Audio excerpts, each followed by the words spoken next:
ও চাচা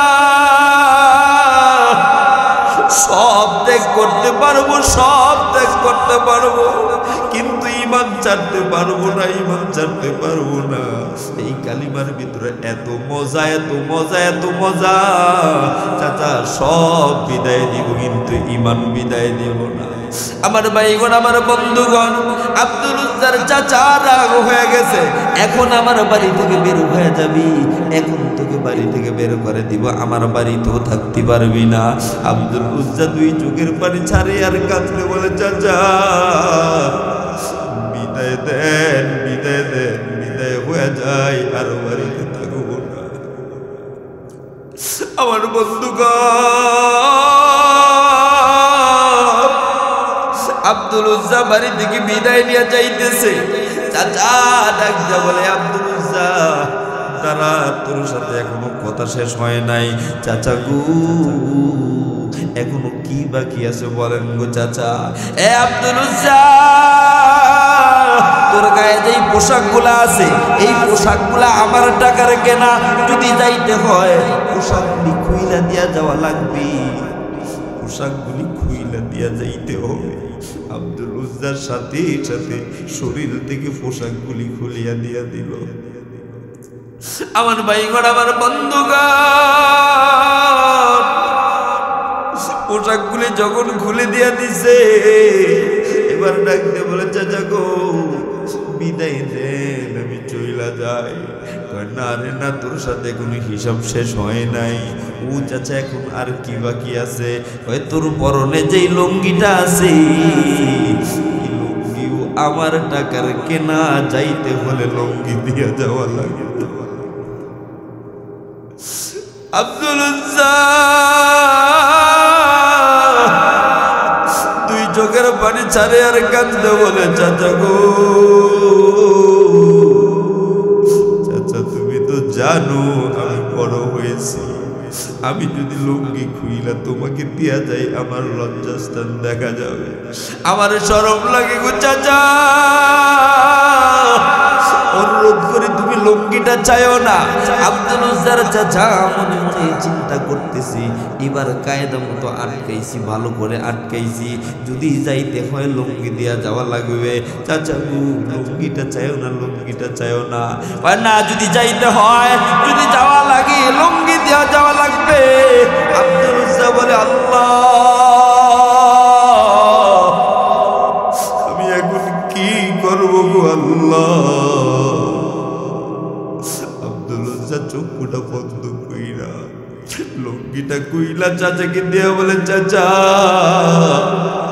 এই লও তোমার লুঙ্গি, কালিমাকে বানাইলাম জীবনের সঙ্গী। আমার ভাইগণ, আমার বন্ধুগণ, ওই অবস্থায় একটা দৌড় দিয়া সৎমার বাড়িতে চলে গেছে। সৎমার বাড়ির পাশে যায়া সৎমাকে ডাক দিয়া বলতেছে, মা ও মা আমাকে বিদায় দেন গো মা। সন্তানের আওয়াজ শুনিয়া যখন ঘর থেকে বের হয়ে আসতেছিল, এমন সময় ডাক দিয়া বলে, মা তুমি ঘরের বাহিরে আইসো না। ও মা আমার পরনে কাপড় নাই, আমাকে একটা কাপড়ের টুকরা দিবা কিনা। মহিলা ঘরের ভিতর থেকে একটা কাপড়ের টুকরা দিল।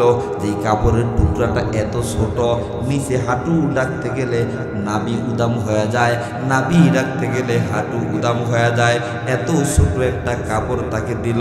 এই ছোট্ট কাপড়টা যখন তাকে দিল, আল্লাহর নবীর সাহাবী আব্দুল্লাহ ডাক দিয়ে বলে, ও মা আমাকে বিদায় দেন, আমি চলে যাইতেছি। কোথায় যাইবা? ও মা আমি নবী মুহাম্মদুর রাসূলুল্লাহর কাছে যাব। আব্দুল্লাহ দৌড়াইতে দৌড়াইতে দৌড়াইতে দৌড়াইতে নবীর কাছে যায়। রাত্র যখন বড় রাত্রের দিকে আব্দুল উজ্জা খানায় কাবার পাশে এক জায়গায় লুকিয়ে দাঁড়ায় রয়েছে। আল্লাহর নবী মুহাম্মদুর রাসূলুল্লাহ সাল্লাল্লাহু আলাইহি ওয়াসাল্লাম দেখা আল্লাহর নবী মুহাম্মদুর রাসূলুল্লাহ ডাক দিয়ে বলে, কে রে এই জায়গায় দাঁড়ানো, কে তুমি এখানে দাঁড়িয়ে আছো? আব্দুল্লাহ চোখের পানি রাখতে পারে নাই, বলে নবী গো আমি আপনার সেই আব্দুল্লাহ যাকে আব্দুল উজ্জা নামে সবাই চিনে, আপনি আমার নামটা দিয়েছেন আব্দুল্লাহ, আমি আপনার সেই আব্দুল্লাহ। নবী গো আমার পরনে ছত্র ঢাকার মতো কাপড় নাই। আল্লাহর নবী সাথে সাথে তাকে 2টা কাপড় উপহার দিয়েছে, বলেন সুবহানাল্লাহ। আমার ভাইগণ, আমার বন্ধুগণ, অনেক লম্বা জোড়া কথা সংক্ষেপ করে দিলাম। আব্দুল উজ্জা ইসলাম ধর্ম গ্রহণ করে হয়ে গেছে আব্দুল্লাহ। আব্দুল্লাহর মাও নাই, বাবাও নাই, জাগাও নাই, জমিনও নাই, সম্পদও নাই, কিছুই নাই। আব্দুল্লাহ কার কাছে যাইবে, কোথায় যাইবে? নবী আমার ডাক দেয়া বলে, সাহাবারা রে, আমার আব্দুল্লাহর কোনো কেউ নাই, কোনো আত্মীয় স্বজন কেউ নাই। আজকে থেকে আমি আব্দুল্লাহর অভিভাবক, আব্দুল্লাহর অভিভাবক হইলাম আমি। আমার ভাইগণ, আমার বন্ধুগণ, আব্দুল্লাহ নামাজ শেষে মসজিদের ভিতরে বসে বসে জোরে জোরে কোরআন তেলাওয়াত করে। হযরত আলী রাদিয়াল্লাহু তাআলা আনহু, ওসমান রাদিয়াল্লাহু তাআলা আনহু, আবু বকর রাদিয়াল্লাহু তাআলা আনহু আল্লাহর নবী মুহাম্মদ রাসূলুল্লাহ সাল্লাল্লাহু আলাইহি ওয়াসাল্লামের কাছে বিচার দিল, ইয়া রাসূলুল্লাহ, ইয়া হাবিবাল্লাহ, আব্দুল্লাহ এত জোরে জোরে কোরআন তেলাওয়াত করে, আব্দুল্লাহ এত জোরে জোরে কোরআন তেলাওয়াত করে, আমাদের নামাজে কষ্ট হয়, নামাজে কষ্ট হয়। নবী আমার ডাক দিয়ে বলে, সাহাবারা রে, তোমরা তো বাসায় যাইতে পারো, তোমাদের আত্মীয় স্বজন ছেলে সন্তানের সাথে কথা বলতে পারো। আমার আব্দুল্লাহর কেউ নাই, আব্দুল্লাহর কেউ নাই, কেউ নাই। তোমরা জানোনি আব্দুল্লাহ যখন কোরআন তেলাওয়াত করে খবর থাকে না, আব্দুল্লাহ কোরআন তেলাওয়াত করে না, আব্দুল্লাহ আল্লাহর সাথে কথা বলি। আমার ভাইগণ, আমার বন্ধুগণ, আল্লাহর নবী মুহাম্মদ রাসূলুল্লাহ সাল্লাল্লাহু আলাইহি ওয়াসাল্লাম একদিন ডাক দিয়ে বলতেছে, এ আব্দুল্লাহ, আমি তো যুদ্ধের ময়দানে অংশগ্রহণ করব, আমি তো যুদ্ধের ময়দানে যাব, তুমি যাইবা কিনা? ইয়া রাসূলুল্লাহ, ইয়া হাবিবাল্লাহ, এটা কি বললেন? আমি আব্দুল্লাহ যাব না। ইয়া রাসূলুল্লাহ, ইয়া হাবিবাল্লাহ, মাত্র একটা আশা বাকি আছে, যুদ্ধের ময়দানে যায়া ইসলামের পক্ষে জিহাদ কইরা শহীদ হইব। নবী আমার ডাইকে বলে, আব্দুল্লাহ আমি জানি তোমাকে ফিরানো যাবে না।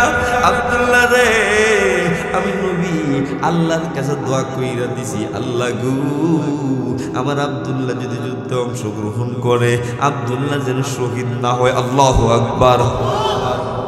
আল্লাহর নবী ডাক দিয়ে বলে, আব্দুল্লাহ আমি আল্লাহর কাছে দোয়া করেছি, আল্লাহ আমার আব্দুল্লাহ যেন শহীদ না হয়। আব্দুল্লাহ ডেকে বলে, ইয়া রাসূলুল্লাহ, ইয়া হাবিবাল্লাহ, এটা কি করলেন গো? ও নবী, আমার মনের আশা, মনের তামান্না, আমি যুদ্ধের ময়দানে যায় শহীদ হয়ে যাইব।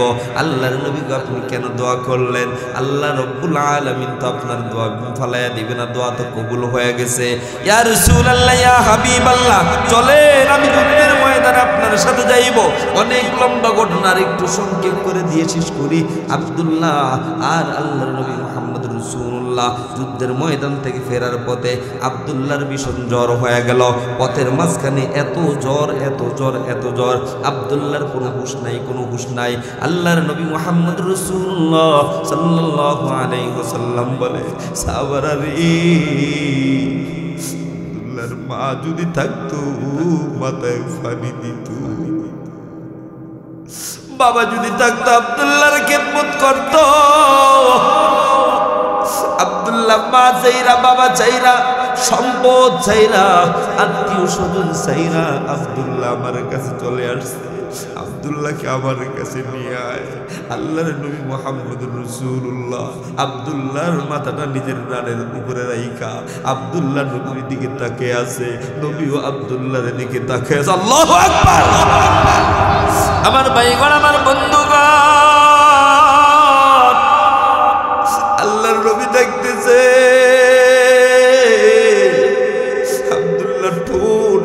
করতেছে আর আব্দুল্লাহর জবান থেকে বের হয়ে গেল লা ইলাহা ইল্লাল্লাহ মুহাম্মাদুর রাসূলুল্লাহ। আব্দুল্লাহ শেষ নিঃশ্বাস ত্যাগ করলো। আব্দুল্লাহ দুনিয়া থেকে চিরবিদায় হয়ে গেছে। নবী আমার কাঁদে, আমার আব্দুল্লাহ দুনিয়া থেকে চিরবিদায় হয়ে গেল। আব্দুল্লাহ সব সম্পদ, জায়গা জমি বাড়ি গাড়ি সব ত্যাগ করে ইসলাম ধর্ম গ্রহণ করলো। আজকে আব্দুল্লাহ বিদায় নিয়ে গেল। আল্লাহর নবী ডাক দিয়ে বলে, সাহাবারা রে, আব্দুল্লাহকে গোসল করাও। আব্দুল্লাহর আলাদা কোনো কাফনের কাপড়ের প্রয়োজন হবে না, আমার গায়ের পাঞ্জাবি দিয়া আব্দুল্লাহর কাফনের কাপড় হবে। হযরত আলী রাদিয়াল্লাহু তাআলা আনহু কান্না করে, আব্দুল্লাহ তোর নসিব কত ভালো, তোর নসিব কত ভালো, তোর কপাল কত ভালো। তোর জায়গায় যদি আমি আলী হইতাম রে আব্দুল্লাহ, নবীর পাঞ্জাবি দিয়া তোর গায়ের কাফন হইছে। আরে আব্দুল্লাহ তোর জায়গায় যদি আমি ওমর হইতাম, জীবন দণ্ড হয়ে যাইত রে আব্দুল্লাহ। এ আব্দুল্লাহ তোর জায়গায় যদি আমি ওসমান হইতাম, জীবন দণ্ড হইত। আব্দুল্লাহ তোর জীবনটা কত ধন্য রে। আল্লাহর নবী মুহাম্মদুর রাসূলুল্লাহ সাল্লাল্লাহু আলাইহি ওয়াসাল্লাম বলে, নবী আমার ডেকে বলে, ও আমার সাহাবারা, আমার আব্দুল্লাহকে আমি নিজ হাতে কবরে শোয়া দেব। বলেন সুবহানাল্লাহ। সম্মানিত হাজিরিন, আমি আপনাদের সামনে সূরা বাকারা থেকে একখানা আয়াতে কারিমা তেলাওয়াত করেছি। যদি আল্লাহ তৌফিক দান করে কিছু আলোচনা করার চেষ্টা করব ইনশাআল্লাহ। তবে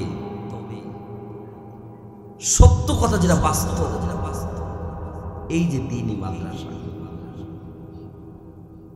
এক শ্রেণীর মানুষ আছে মাদ্রাসা দেখলেই গায়ে জ্বলে,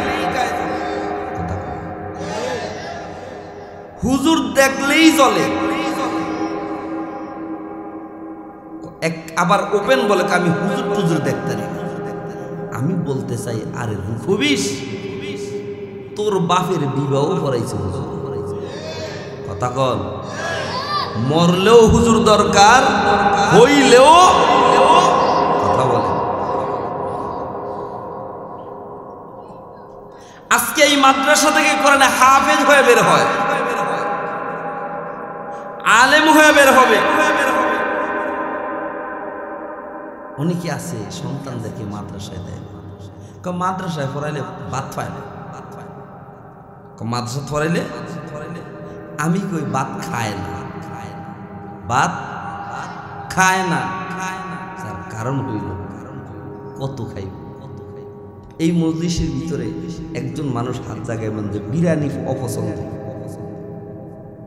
কি কর বিরিয়ানি আছেন কেউ? অধিকাংশ ওলামায়ে কেরাম বিরিয়ানি পছন্দ করে। কেন? আল্লাহ খাওয়াইছে, আর কত খাইবে। একজন কোরআনে হাফেজ দেখাতে পারবেন না যে রিক্সা চালায়, ভ্যান চালায়, অসংখ্য IA pass, BA pass, honours, masters ঢাকাতে রিক্সা চালায়। এটা ক্রিটিসাইজ করে কথা বলতেছি না, বুঝানোর জন্য বলতেছি যে আল্লাহর কোরআন যার ভিতরে আছে তাকে হেফাজত করে কে? আরো জোরে বলেন কে?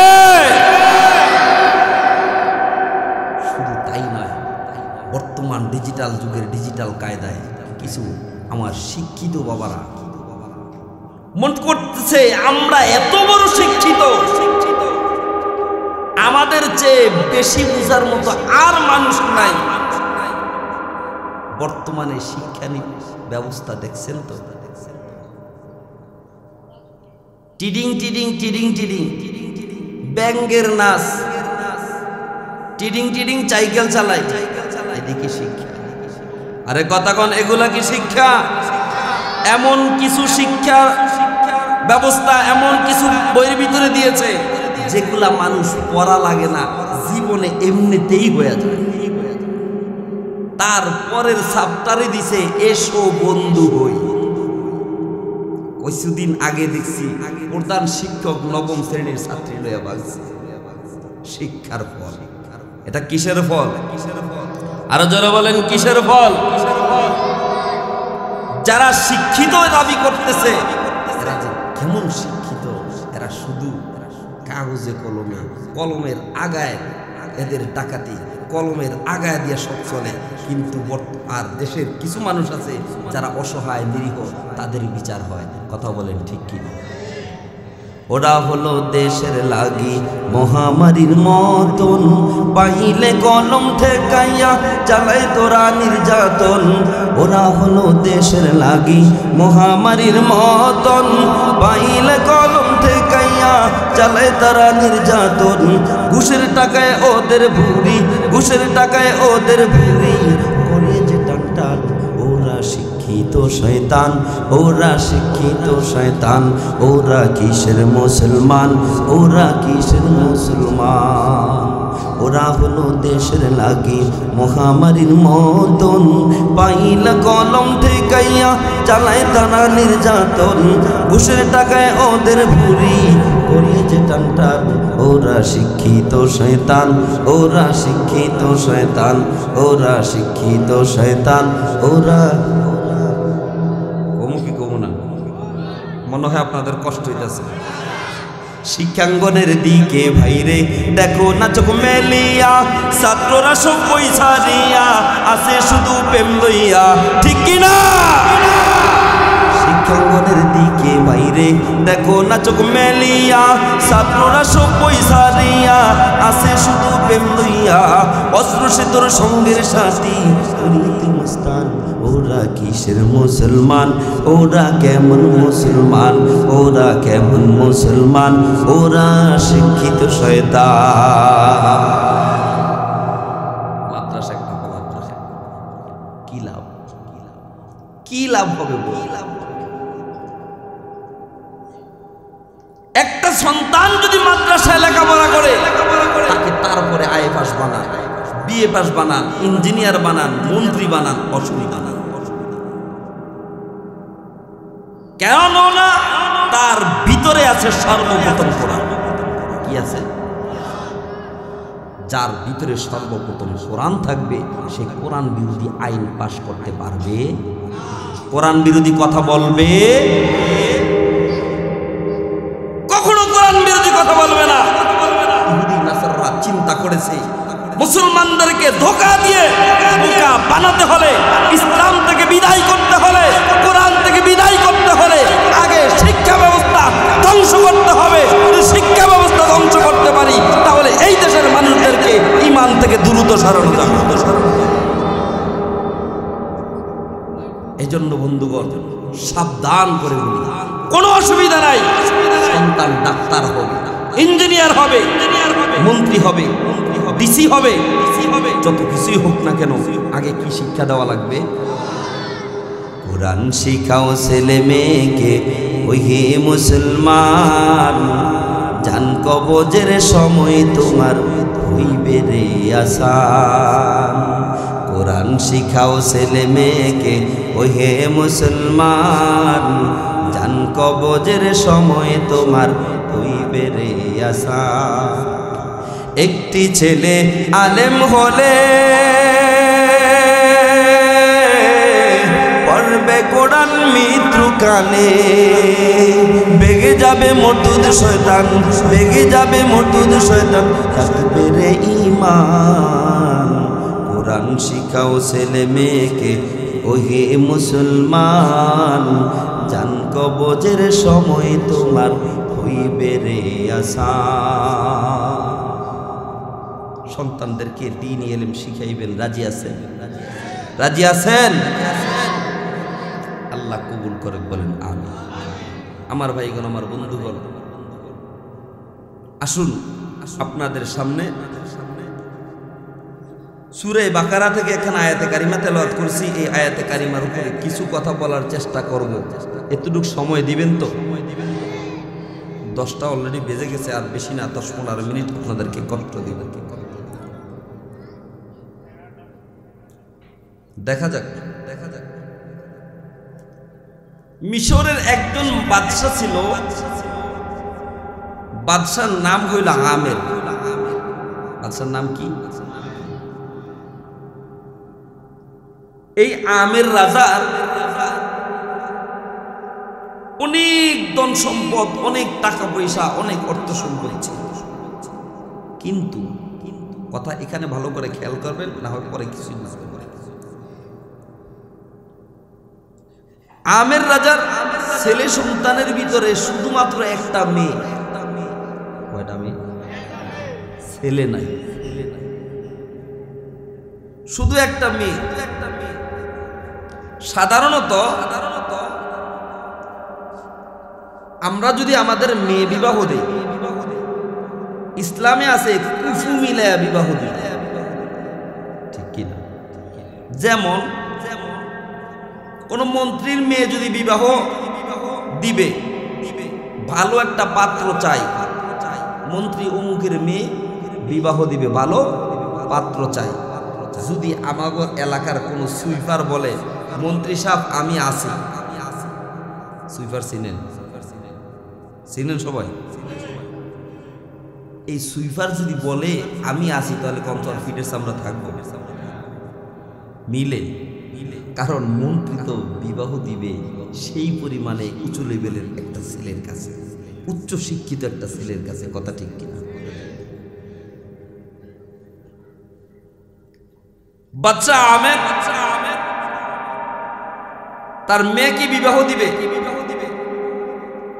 অন্যদিকে তার একজন ভাতিজা ছিল। ভাতিজা মনে মনে চিন্তা করতেছে, আল্লাহ, যদি চাচাতো বোনটা আমি বিবাহ করতে পারতাম, তাহলে তো চাচার সব সম্পদের মালিক আমি, কি কর? কিন্তু এটা কি সম্ভব? এটা কি হবে?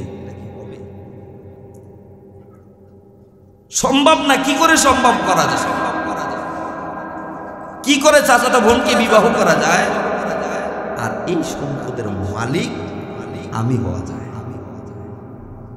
কথাটা বুঝতেছেন? সবাই কথা বুঝতেছে? চিন্তা করতে করতে করতে করতে বালিশের সাথে মাথা দিয়ে চিন্তা করতেছে, চোখে ঘুম চলে আসছে। এমন সময় একজন মুরব্বী ওই জায়গায় যায় হাজির। কিরে, কি চিন্তা করছ? কামনে বুড়া মানুষ করতে নাইছে। বুড়া মানুষ তো এমন দেখতে নেই, যে না হেরে ফেসলা মুরব্বী যারা আছেন মনে কষ্ট দিয়ে। কি হয়েছে? রাগসকা, তুই যে মনে কত ব্যথা নিয়ে আসস আমি জানি। আপনি কি জানেন? কই তুই তোর চাচাতো বোন বিবাহ করতে চাস? আপনি জানেন কেমনে? লাভ দুইটা বলছি। আমি জানি, আমি জানি।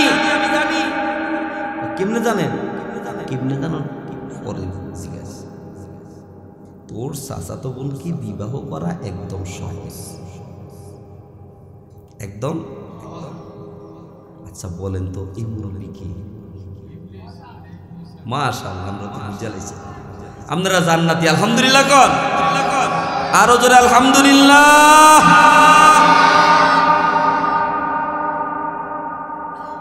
কেমনে মার, কেমনে বিয়া করা যায়? তুই যদি তোর চাচাতো বোনের বিবাহ করতে চাস, তাহলে চাচারে বুঝছেন, বুঝছেন, যদি কতল করতে পারো, শেষ করতে পারো,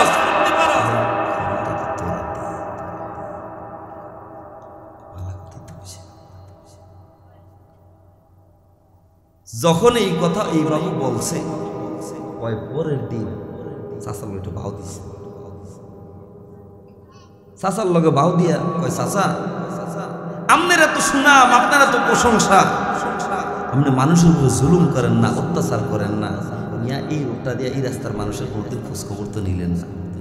লন আমরা এই রাস্তা দিয়ে একটু ঘুরাই, কৌশলে এমন একটা জায়গা মানুষজন নাই, আস্তে একটু খ্রিস্টান দিয়া একটা অল্প একটু বাইজা রয়েছে সামনে দিয়া, অল্প একটু বাইজা রয়েছে, ঠাস হয়ে জমি একলা তো আর পারে না, কি করবো কই নিব, শেষায়া আরেকবারে ওয়ালের লগে বাজায়া পাকিস্তানি লতা নাড়া কুটা দিয়া ডেকে দিয়েছে, ডেকে দিয়ে সোজা বাইজে বুঝায়। সকালবেলা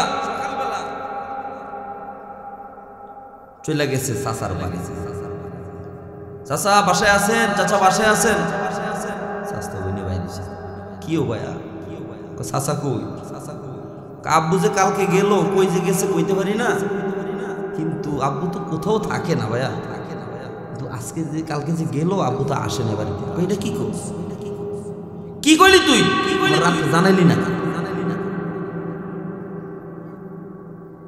আমাকে রাত্রে যদি জানাইতে আমি রাত্রে একটু খোঁজ নিতাম।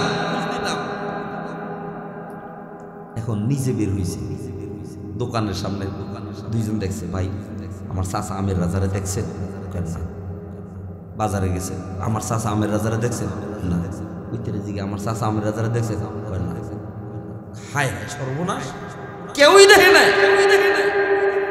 কি করা যায়, তাড়াতাড়ি করে কত মাইকের সাউন্ড তো মোটামুটি ভালো, তাড়াতাড়ি 2-3টা বোরাক নিয়ে মাইক নামাই দিছে, একটি হারানো বিজ্ঞপ্তি, আমার চাচা আমের রাজাকে পাওয়া যায় না, যদি কেউ পায়া থাকেন তাহলে তাকে 1 লক্ষ স্বর্ণমুদ্রা পুরস্কার দিতে, অসুবিধা আছে না? মাইকিং করতেছে সারা দেশের ভিতরে, মাইকিং করা শেষ, কেউই বাহির করতে পারে। একদিন গেল, দ্বিতীয় দিন গেল, চিন্তা করছে কেউ যে বাহির করতে পারে না, কি করব, পয়সা গইলা হইলেও নিজেই যায় নারাকুডা সরায়া এইভাবে কান্দের ফেলিছে, এইভাবে ফাগুলি ধৈর্যা হাঁটতে আছে, সদর উঠতে হাটে, মিশরের সদর উঠতে হাটে আর কান্দে, আমার চাচা আমের রাজাকে মাইরা ফেলাইছে, ও দেশবাসী আমি আপনাদের কাছে বিচার চাই, এই বিচার আপনাদের কাছে চাই, কে আমার আমের রাজা এই চাচাকে মেরে ফেলছে, আমি দেশবাসী সবার কাছে বিচার চাই। কান্দে আছে, ব্যবসায়িক যারা ছিল তারা অবাক হয়ে গেল, এত ভালো মানুষ, আরে ভালো মানুষের বাপ নাই রে, এই দুনিয়াতে ভালো মানুষের খাওয়া নাই, কে এই কাজটা করলো, এত বছর পর্যন্ত ব্যবসা করি, চান্দা নাই, ট্যাক্স নাই, দৌড়াদৌড়ি হুড়াহুড়ি নাই, স্বাধীনভাবে আছি, ব্যবসা বাণিজ্য, কে এই কাজটা করলো? মানুষ আফসোস করতে করতে আফসোস করতে করতে সেখানে ওই আমের রাজার পিছনে পিছনে যাইতে আছে, দোকান ব্যবসা বাণিজ্য পালায় রেখে। মুরব্বীরা 2-3 জন বলতেছে তোরা কই যাও, তোর মিয়া ব্যবসা করে কি করবো, যার দেশে ব্যবসা করে দুনিয়াতে না থাকে তার ব্যবসার করবো, এরে যাইস না, এটার ভিতরে কিন্তু আছে, এটার ভিতরে কি আছে, কিন্তু কি বুড়া মানুষ ব্যাগ জায়গায় বেশ লাগা,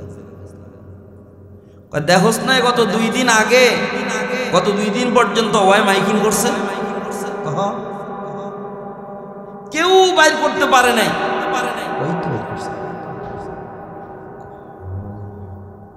আসলে তো কথা কি,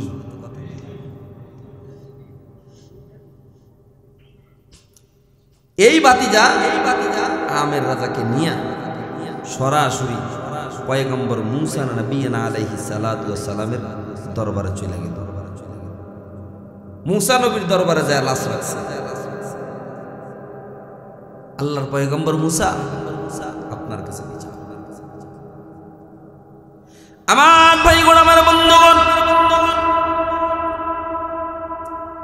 পয়গম্বর মুসা নবিয়্যিনা আলাইহিস সালাতু ওয়াস সালামের আদালতে মামলা দায়ের করলেন। আল্লাহর পয়গম্বর মুসা আমার চাচা আমের রাজাকে মেরে ফেলছে, আমি এটার বিচার চাই, আমি এটার বিচার চাই। মামলা দিতে হলে বাদী লাগে, বিচারক লাগে, আসামি। আমার ভাইগণ, আমার বন্ধুগণ, বাতিজা নিজে হইল বাদী, আসামি হইল যেই বাড়ির দরজায় লাশ পাওয়া গেছে তারা হইল, তারা কি আর বিচারক হইল পয়গম্বর মুসা নবী আলাইহিস সালাতু ওয়াস সালাম। বন্ধুগণ, জানতে চাই যাদেরকে আসামি করছে তারা কি এই ব্যাপারে জানে? আর জোরে বলেন। তারা এই ব্যাপারে মোটেও জানে না, কিন্তু তাদেরকে আসামি করে ফেলা হলো। ঠিক দেখা যায় তার গায়ে বিলাই মাইরা, বিলাইর গায়ে কুত্তা মাইরা মামলা মোকদ্দমায় নিরীহ মানুষগুলা কষ্ট পায়। কথা কোন ঠিক কিনা? আমার ভাইগণ, আমার বন্ধুগণ, পয়গম্বর মুসা নবী আলাইহিস সালাতু ওয়াস সালামের পয়গম্বর মুসা নবী আলাইহিস সালাতু ওয়াস সালামের আদালতে যখন মামলা হয়ে গেল, পয়গম্বর মুসা নবী আলাইহিস সালাতু ওয়াস সালাম বিচার করবে। ও বন্ধু, জানতে চাই বিচার করতে গেলে কয়টা দল লাগে? কয়টা দল লাগে? কয় প্রকারের মানুষ লাগে? 1 নম্বরে হলো বাদী, 2 নম্বরে আসামি, 3 নম্বরে বিচারক, 4 নম্বরে কি? বর্তমান বিচারে সাক্ষী লাগে। কথা বল, কি লাগে? লাগে কি? কি লাগে? কি লাগে? ঘুষ লাগে। এই নোংরা নাম আমি বলতেও পারি না, আমি এটার ডিজিটাল নাম রাখছি তেল। কি সবাই কয় না, জোরে কোন কি? তেল ছাড়া যেমন কোন জায়গা চলে না, বর্তমানে কোন কাজ এই তেল ছাড়া চলে না। কথা কোন ঠিক কিনা? তেলা মাথায় তেল মারিয়া ফায়দা নেই যে লুটিয়া, তেল বিনা চলে না দুনিয়া, ভাইরে তেল বিনা চলে না দুনিয়া। কমনি না থাক, আমরা কইতে না বলবো, তাহলে আমার সাথে কিন্তু বলা লাগবে। যে আওয়াজ দিব না মনে করবেন এটা তেলের পক্ষে। ঠিক আছে তো? ঠিক আছে। তেলা মাথায় তেল মারিয়া ফায়দা নেই যে লুটিয়া, তেল বিনা চলে না দুনিয়া, ভাইরে তেল বিনা চলে না দুনিয়া, ভাইরে তেল বিনা চলে না। আওয়াজ সুবিধা হয় না? এই যে কুড়িটা মাঝখানে না, এই পাশ অর্ধেক আর এই পাশ অর্ধেক, আপনারা চুপ থাকবে, এই তারা কই। ঠিক আছে? এবার আমরা চুপ। তেল বিনা চলে না দুনিয়া, ভাইরে তেল বিনা। এবার আমরা চুপ, দেখি তারা কি আর। তেল বিনা চলে না দুনিয়া, ভাইরে তেল বিনা চলে না।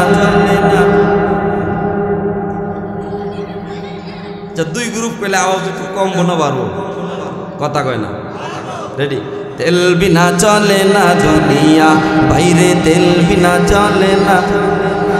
কত রকম তেল, নারিকেল, সরিষা, তিসি, বাদাম, সয়াবিন, সূর্যমুখী, তিলের, তৈলার, ডিজেল, কেরোসিন আছে। নারিকেল, সরিষা, তিসি, বাদাম, সয়াবিন, সূর্যমুখী, তিলের, তৈলার, ডিজেল, কেরোসিন, দাওয়াখানা, কবিরাজি, হোমিওপ্যাথি তেল, মাথায় দিলা গরম মাথা হইয়া যায় হিমেল। আবার গন্ধ তেলে গিন্নির পরাণ খুশিতে যায় বরিয়া। তেল বিনা চলে না দুনিয়া, ভাইরে তেল বিনা চলে না দুনিয়া, ভাইরে তেল। কি কর গেরানালা তেল দিলে খুশি হয় না? খুশি হয় না কাকা? যেটা তেল নিয়ে চায় চাষি এমন খুশি হইব, খুশির ঠেলায় শীতের মধ্যে বিছুলে বাতাস। জাহাজ গাড়ি কলকারখানা যাহা কিছু আছে, তেলের জোরে সকল মানুষ ফুটানি করতাছে, বাইরে ফুটানি করতাছে। আবার লাইসেন্স পারমিট কন্ট্রাক্টরে চাকরি হয় ওই তেল দিয়া, তেল বিনা চলে না দুনিয়া, ভাইরে তেল বিনা চলে না দুনিয়া। তেলা মাথায় তেল মারিয়া ফায়দা না যে লুটিয়া, তেল বিনা চলে না দুনিয়া, ভাইরে তেল বিনা চলে না। আল্লাহ মাফ কর, কামিন কর, তেল দিয়েন না, তেল দিয়েন না। গ্রাম্য আদালতেও যদি বিচার হয়, ভাই এই গাছটা যদি পাওয়ায় দিতে পারেন, গাছের দাম আছে 20,000, আমনের 5,000, এমন হয় কি হয় না? ফিতা ধরিস রে ভালো ফিরা, আমলোক এলাকায় নাই, আমলোক এদিকে আছে। বাড়িতে যাইতে পারব না, বাড়ি হয়েছে দূরে, কইনা কথা ডরে কেমনে যাবো বাড়িতে, চিন্তা করি।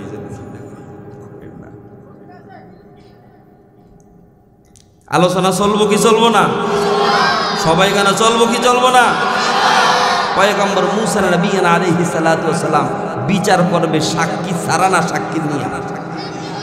আমার ভাইগণ, আমার বন্ধুগণ, উদাহরণস্বরূপ যদি ঢাকা হাইকোর্টের একজন বিচারপতি আমাদের ভোলায় আসে, ভোলা ইলিশাঘাট থেকে ভোলা রওনা করতেছে, এমন সময় তার নজরে দেখলো একজন মানুষকে অন্য একজন মানুষ কোবায়া কোবায়া শেষ করতেছে, হত্যা করতেছে। বিচারপতির কোনো সাউন্ড নাই। ঘটনাক্রমে ওই বিচারের ফাইল তার টেবিলে চলে গেছে কয়েক মাস পরে। যখন ফাইলটার সামনে দেখলো, দেখতেছে এটার সাক্ষী আমি নিজে, আমি তখন ফেরি থেকে নামতে। আর সাক্ষী দরকার আছে না রে বন্ধু? বিচারপতি নিজে যদি সাক্ষী হয়েও থাকে, বিচারপতি তারপরও সাক্ষী খুঁজবে, সাক্ষী ছাড়া বিচারপতি বিচার করবে না। কথা কোন ঠিক কিনা? পয়গম্বর মুসা নবী আলাইহিস সালাতু ওয়াস সালাম ভিটামিন নিয়ে বিচার করবে না, তেল দিয়া পয়গম্বর মুসা বিচার করবে না, বিচার করবে না। আল্লাহর পয়গম্বর সাক্ষী ছাড়া বিচার করবে না, সাক্ষী ছাড়া বিচার করবে না। আমার ভাইগণ, আমার বন্ধুগণ, আল্লাহর পয়গম্বর আল্লাহ রব্বুল আলামিনের কাছে যা চাইলো, আল্লাহ গো, ও আল্লাহ, সাক্ষী তো নাই, আমি বিচারটা কেমনে করি, আমি বিচারটা কেমনে করি? আল্লাহ রব্বুল আলামিন জানিয়ে দেয়, ও মুসা, তোমার কওমদেরকে বলো একটা গাবি আনতে। একটা গাবি আইনা গাবিটারে জবাই করবে। কি করবে? কথা কয় না, কি করবে? গাবি আইনা গাবি জবাই করবে। গাবি জবাই করার পর এই গাবির শরীরের একটা অংশ দিয়া আমের রাজার শরীরে বাড়ি দিবে। বাড়ি দেওয়ার সাথে সাথে আমের রাজা জিন্দা হয়ে কোটে সাক্ষী দিবে। সুবহানাল্লাহ। ওয়া কাযালিকা ইউহয়িল্লাহুল মাউতা। আমের রাজা জিন্দা হয়ে কোটে সাক্ষী দিবে। একটা গাবি আনতে বলো, গাবিটা জবাই করে গাবির শরীরের একটা অংশ দিয়া আমের রাজার শরীরে যদি বাড়ি দেয়, আমের রাজা জিন্দা হয়ে করে সাক্ষী দিবে। আমার ভাইগণ, আমার বন্ধুগণ, পয়গম্বর মুসা নবী আলাইহিস সালাতু ওয়াস সালাম তার কওমদেরকে বলে, ওয়া ইয ক্বালা মুসা লিকওমিহি ইন্নাল্লাহা ইয়া'মুরুকুম আন তাযবাহু বাকারা। পয়গম্বর মুসা বলেন, আমার কওমেরা, যদি বিচার পাইতে হয়, বিচার পাইতে হয়, একটা গাবি আনো। একটা গাবি আইনা গাবিটা জবাই করো, গাবিটা জবাই করো। জবাই করার পরে এই গাবির শরীরের একটা অংশ দিয়া আমের রাজার শরীরে বাড়ি দাও। বাড়ি দিলে আমের রাজা জিন্দা হয়ে করে সাক্ষী দিবে। এই কথা বলার পর কওমেরা ডাকতে বলতেছে, পয়গম্বর মুসার কওমেরা ডাকতে বলতেছে, ক্বালু আতাত্তাখিযুনা হুজওয়া। এ মুসা, তোমার কাছে বিচার চাইলাম, তুমি বিচার করো করবা, বিচার করবা। তুমি বলো গাবি জবাই করতাম, গাবির শরীরের অংশ দিয়া আমের রাজার শরীরে বাড়ি দিতাম। তুমি কি আমাদের সাথে ঠাট্টা করো, ঠাট্টা করো? আল্লাহর পয়গম্বর মুসা নবী আলাইহিস সালাতু ওয়াস সালাম বলে, না না না, আমি তোমাদের সাথে ঠাট্টা করি না। ক্বালু আতাত্তাখিযুনা ক্বালু আউযু বিল্লাহি আন আকুনা মিনাল জাহিলিন। পয়গম্বর মুসা নবী আলাইহিস সালাতু ওয়াস সালাম বলে, না না না, আমি ঠাট্টা করি না। শুধু তাই না, আমি তোমাদের মতো মূর্খ মানুষের কাছ থেকে আমি আমার আল্লাহর কাছে পানা চাই। বলেন সুবহানাল্লাহ। সিদ্ধান্ত কার? আরো জোরে বলেন, সিদ্ধান্ত কার? আওয়াজ হয় না, সিদ্ধান্ত কার? আমার পয়গম্বর বন্ধুগণ, পয়গম্বর মুসা নবী আলাইহিস সালাতু ওয়াস সালাম যখন এই কথা বলে দিলেন, আল্লাহর সিদ্ধান্ত, বিচার যদি পাইতে হয় তোমরা এই কাজটা করতে হবে। পয়গম্বর মুসা নবী আলাইহিস সালাতু ওয়াস সালামের কওমেরা বলে, ঠিক আছে ঠিক আছে, তাহলে আল্লাহর পয়গম্বর মুসা তোমার কাছে একটা কথা জানতে চাই, তোমার আল্লাহকে আরেকটু কথা জিগাও, আল্লাহরে আরেকটা কথা জিগাও, যে এই গাভীটা জবাই করব, এই গাভীটার বয়স কত? বুড়া গাভী না বাছুর না মাঝামাঝি বয়সের? যদি মা এরকম বয়সটা আমাদেরকে জানায়া দেয়, তাহলে গাভীটা আনতে সুবিধা না অসুবিধা? আমার পয়গম্বর বন্ধুগণ, তারা বলতেছে, ক্বালু দু'ু লানা রাব্বাকা ইউবাইয়িন লানা মা হিয়া। ও পয়গম্বর, আল্লাহর পয়গম্বর মুসা, একটু আল্লাহকে জিজ্ঞাসা করো গাভীটা কেমন, গাভীটার বয়সটা কত, গাভীটার বয়সটা একটু জানাইয়া দিতে বলো। যখন বলল, ক্বালা ইন্নাহু ইয়াকুলু ইন্নাহা বাকারাতুন লা ফারিদিন ওয়ালা বিক আওয়ানুম বাইনা যালিকা ফাফআলু মা তু'মারুন।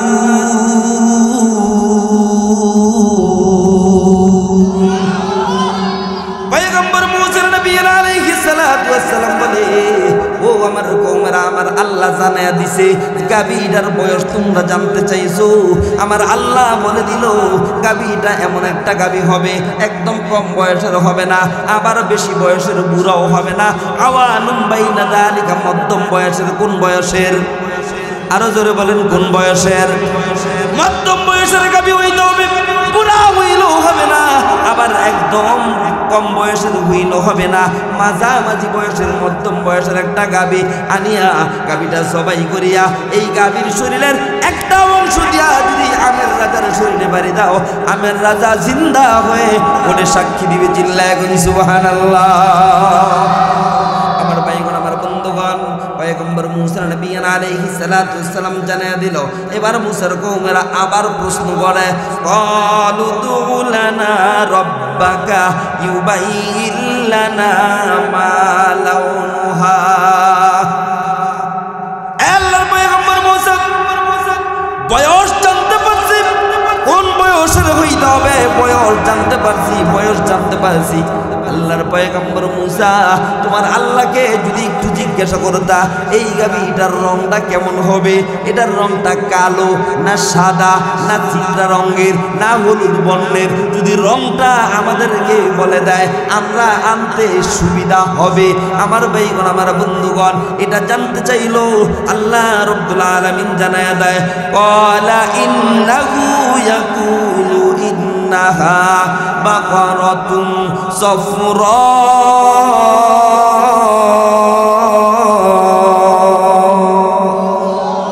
ফাকিউল লাউনুহা তাসুরুন নাযিরিন।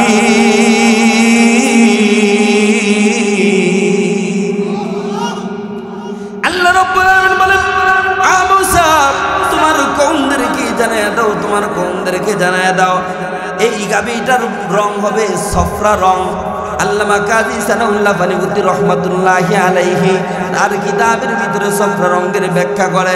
সফরা রং হলো হলুদ বর্ণের গোল্ডেন কালার। গোল্ডেন কালার কেমন রং হবে, রংটা কেমন হবে? সূর্যের আলোটা যদি গাভীর উপরে পড়ে চিকচিক চিকচিক করে করবে। চিল্লা এখন সুবহানাল্লাহ। আল্লাহ রাব্বুল আলামিন বলেন শুধু তাই না, শুধু চিকচিক করবে এই পর্যন্ত শেষ না, গাভীটা এত সুন্দর হবে, এত সুন্দর হবে। ফাকিউল লাউনুহা তাসুরুন নাজিরিন, এই গাভীটা যে দেখবে দেখতেই মন চাবে, দেখতেই মন চাবে, চোখ লাগিয়া থাকবে, চোখ ফিরাইতে মন চাইবে না। আমার ভাইগণ, আমার বন্ধুগণ, এত সুন্দর গাভী হইতে হবে আমার বাবাজিরা। এবার পয়গম্বর মুসা নবী আলাইহিস সালাতু ওয়াস সালামের কওমেরা আল্লাহর নবী মুসা নবী আলাইহিস সালাতু ওয়াস সালামকে আবারও জিজ্ঞাসা করে, এ আল্লাহর পয়গম্বর আবু সাব, এই গাভীটার বয়স পাইলাম, গাভীর রঙও পাইলাম, তবে একটা কথা আরেকটু জানতে চাই, তোমার আল্লাহকে জিজ্ঞাসা করো এই গাভীটার শরীর গাড়ে কোনো দাগ আছে কিনা, এই গাভীটা দিয়া হাল চাষ করছে কিনা, শরীরে চিত্রা রঙের দাগ আছে কিনা, এই গাভীটা দিয়া হাল চাষ করছে কিনা, এই গাভী দিয়া পানি সেচার কাজ করছে কিনা। আমার আল্লাহ বলে না না না, এই গাভী দিয়া হাল চাষ করা হয় নাই, এটার ঘাড়ে কোনো দাগ নাই, এটার শরীরে চিত্রা কোনো দাগ নাই, এটার শরীরে অন্য কোনো রকমের দাগ নাই। এই গাভীটা এমন একটা গাভী ফাকিউল লাউনুহা তাসুরুন নাজিরিন, যেই মানুষগুলা গাভীটা দেখবে গাভীটার দিকে নজর দিয়েই রাখবে। চিল্লা এখন সুবহানাল্লাহ। লা ইলাহা ইল্লাল্লাহ, লা ইলাহা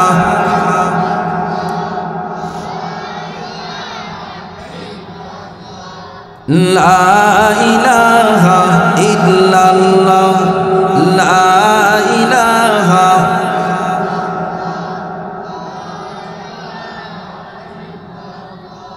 আওয়াজ হয় না কিন্তু ভাই। লা ইলাহা ইল্লাল্লাহ, লা ইলাহা।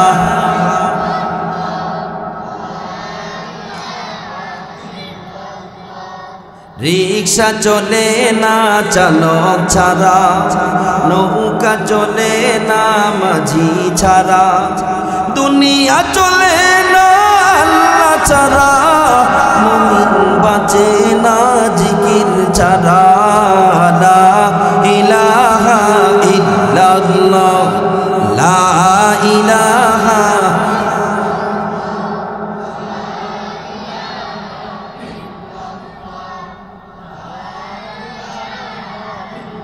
লা ইলাহা ইল্লাল্লাহ।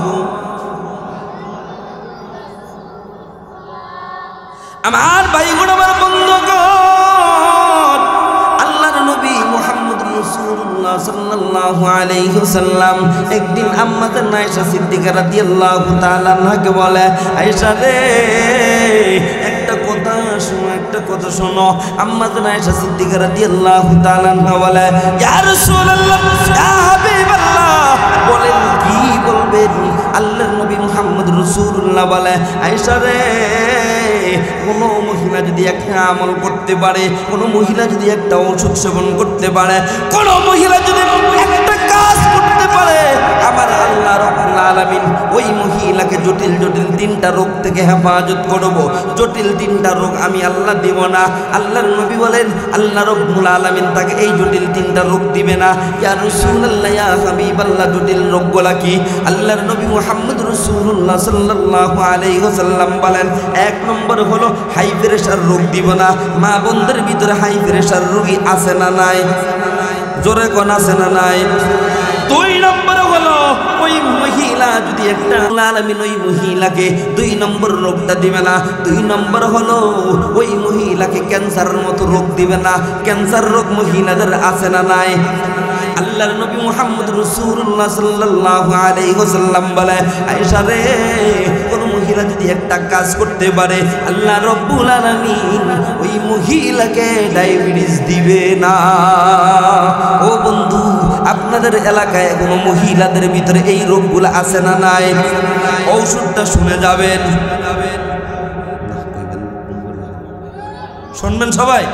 কারা কারা শুনবেন? মাশাআল্লাহ। আমি বলবো তবে এক লোকে বিদেশ থাকে, কই থাকে?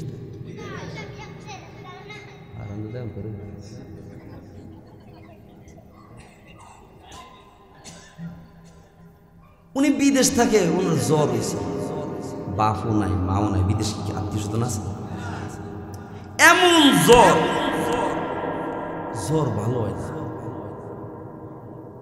নিয়ত করছে, আল্লাহ যদি জ্বরটা ভালো হয়, আল্লাহ জ্বরটা যদি ভালো হয় তাহলে শয়তানের একটা ছাগল দিব। কারে ছাগল দিব? কারে দিব? শয়তানের ছাগল দিব নিয়ত করছে। আল্লাহ কি মর্জি, কদিন করে জ্বরটা ভালো হয়ে গেছে। আচ্ছা মান্যত পুরা করতে হবে, মান্যত পুরা করা লাগবো না? আল্লাহর পাগল দুনিয়াতে এই দেশে আইছে, দেশে আইসা বড় হাটে যায় বড় একটা ছাগল কিনছে। মান্যত পুরা করা লাগবে, মান্যত পুরা করা ওয়াজিব। ছাগল কিনা, ছাগলের রশি ধরে ধরে হাঁটতেছে, শয়তান হয় না। কি পায় না? একদিন, 2 দিন, 3 দিন, 1 সপ্তাহ পার হয়ে গেছে, শয়তান পায় না। শয়তানের তো নিয়ত তো করে লাইছি, শয়তানের দিলে অন্য কোথাও দিলে কি ওই কি করা যায়? মসজিদের ইমাম সাহেবের যায় ধরছে, হুজুর কি ভাই কবে আইছেন বিদেশ থেকে? হুজুর হেডি পরে জিগায়, আমার কথা শুনেন। কি হয়েছে বলে? হুজুর আমি নিয়ত করছি, আমার জ্বরটা যদি আল্লাহ ভালো করে দেয় আমি শয়তানের একটা ছাগল দিই। নিয়ত তো বড় বেকায়দার নিয়ত। হুজুর শয়তান ভামু কই? শয়তান কই ভেবেন? এটা টোগান লাগে, কই ভামু কর না। আমাকে ফাঁসের গ্রামেই কয়েকদিন পরে মাহফিল আছে, তারপরে আমনে ছাগলটা নিয়ে ওই জায়গায় চলে যাবেন। তারপরে গেটে দাঁড়ায় থাকবেন ছাগলটা নিয়ে। মুনাজাতের আগে যেটা উঠতে যায় এইটাই, এটা কি কথা কয় না? এটা কি? মুনাজাতের আগে যেটা যায় এটা কি? আর জোরে কয় না, মুনাজাতের আগে যায় যেটা কি? ভাই আপনারা বুঝছেন, আমি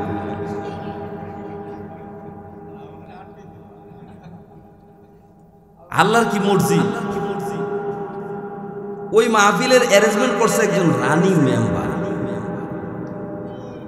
মেম্বার চিন্তা করছে, হুজুর তো মুনাজাত দিয়া লাগবো, কালেকশন তো করতে হইব, কারা কার কোন জায়গা হেমনি কয় কেউ ওই গিয়া ধরেন ছাগল। ছাগল মানে কোনো কথা কয় না, বহুদিন পরে ভাইছি। আমি নিয়ত করছিলাম শয়তানের ছাগল দিবে পর্যন্ত ভাই না, তাড়াতাড়ি লাগে না, আমি নিয়ত করি। আমার ভাইগণ, আমার বন্ধু ভাইগণ, যদি কেউ যায় তাহলে এটা ওই ক্লাস আসেন না যাইবেন। আলোচনা চলবো কি চলবো না? তবে আসলে কথা হইল, আমাদের দেশের কিছু মা বোনেরা, কিছু মুরব্বী বাবারা, যুবক ভাইয়েরা, মুরব্বী বাবারা এমন জায়গায় মান্যত করে, এই মাদ্রাসা মসজিদে দান করে না, দান করে বাবার দরবারে। আসেন না? বাবার দরবারে যায় সেজদা দেয়, বাবার দরবারে যায় ছেলে চায়। বাবা কি ছেলে দিতে পারে? ছেলে দেওয়ার মালিক, সম্পদ দেওয়ার মালিককে।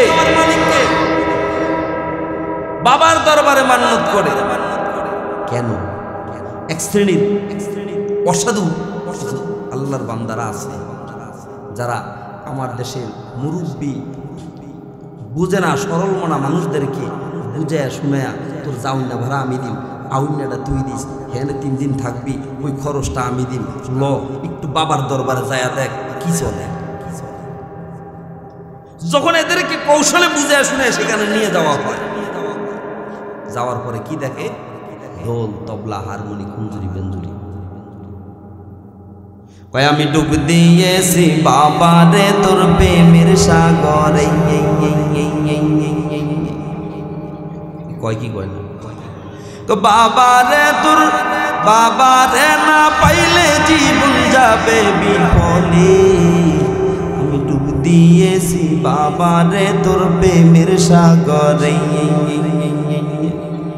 বেটা মগা তোরে ডুবাইতে কইছে কেটা? শুধু তাই না, এমন কায়দায় টান দেয়, বলবো একটু বলবো, অসুবিধা নাই তো? দয়াল বাবা কেবলা কাবায়নার কারিগর, দয়াল বাবা কেবলা কাবায়নার কারিগর, আয়না বসাইয়া দে মোর কলবের ভিতর বাবারে, আয়না বসাইয়া দে মোর কলবের ভিতর। নাউজুবিল্লাহ কোন, আরো জোরে কোন নাউজুবিল্লাহ। কেউ যদি বিশ্বাস করে ঈমান থাকবে না। এই কথা বলার পর যখন ঢোল তবলা বাড়ি মারে, ধুমধাক্কা করে বাড়ি মারে, মুরব্বীরা কয় আহ কি লাগে এতদিন আইলাম, আসলে তো কিছু বোঝে না। কথা ঠিক কি না? সরল মনা মুসলমানদের ঈমান নষ্ট করার মতো, নষ্ট করার জন্য এমন কিছু কুলাঙ্গার বাংলার জমিনে আসে না নাই? কত রঙের রশি, এরা যখন সুন্দরভাবে একটু টান দেয়, আমরাও টান দিতে পারি। কি দিব? কি কর? যুবকরা কইলে তো আমি দিব। এই যুবকেরা সাথে কথা কর, দিব? চলবে? তাহলে আমার সাথে বলা লাগবে। দয়াল বাবা ভণ্ড বাবা লাগে আমার ডর, দয়াল বাবা ভণ্ড বাবা লাগে আমার ডর, ফেরেশতারা উইকেট মারবো কবরের ভিতর বাবারে, ফেরেশতারা গুরুজু মারবে কবরের ভিতর। দয়াল বাবা ভণ্ড বাবা লাগে আমার ডর। ডানা বামে খেয়াল রেখে যে কয় না মনে করে এটা ওই ক্লাসের কষ্ট হইতেছে। দয়াল বাবা ভণ্ড বাবা লাগে আমার ডর, দয়াল বাবা ভণ্ড বাবা লাগে আমার ডর, ফেরেশতারা গুরুজু মারবে কবরের ভিতর বাবারে, ফেরেশতারা গুরুজু মারবে। দয়াল বাবা এমন গুণী, আরে মুইতা গাদায় লয় না পানি। কথা কোন ঠিক কিনা? আরো জোরে কোন ঠিক কিনা?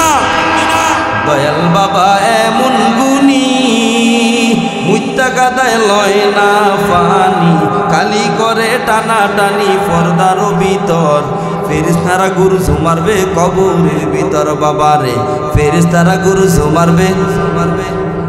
আল্লাহ মাফ কর, কামিল কর। একজনের জিজ্ঞাসা করলাম, ভাই রে তোর বাবার যে মুজ দেখলাম, তোর বাবা আম খাই কেমনে রে? যে আর মুজ বড়, এ জীবনে আম শুয়ে শুয়ে খাইতে রে, আম শুইব না মুজ শুইব। শুধু তাই না, এ জীবনে মুড়ি খাইতে পারে না। মুড়ি খাইলে তো এইভাবে খাওয়ান লাগে নাকি? তাহলে মোজ যদি এমন বড় দেয় 60-এর ভিতরে ঢোকবো। আমি জিজ্ঞাসা করলাম, দোস্ত তোর বাবা পানি খায় কেমনে? হুজুর কি কন? সুন্নত তরিকা পানি খায়, সুন্নত তরিকা কেমনে?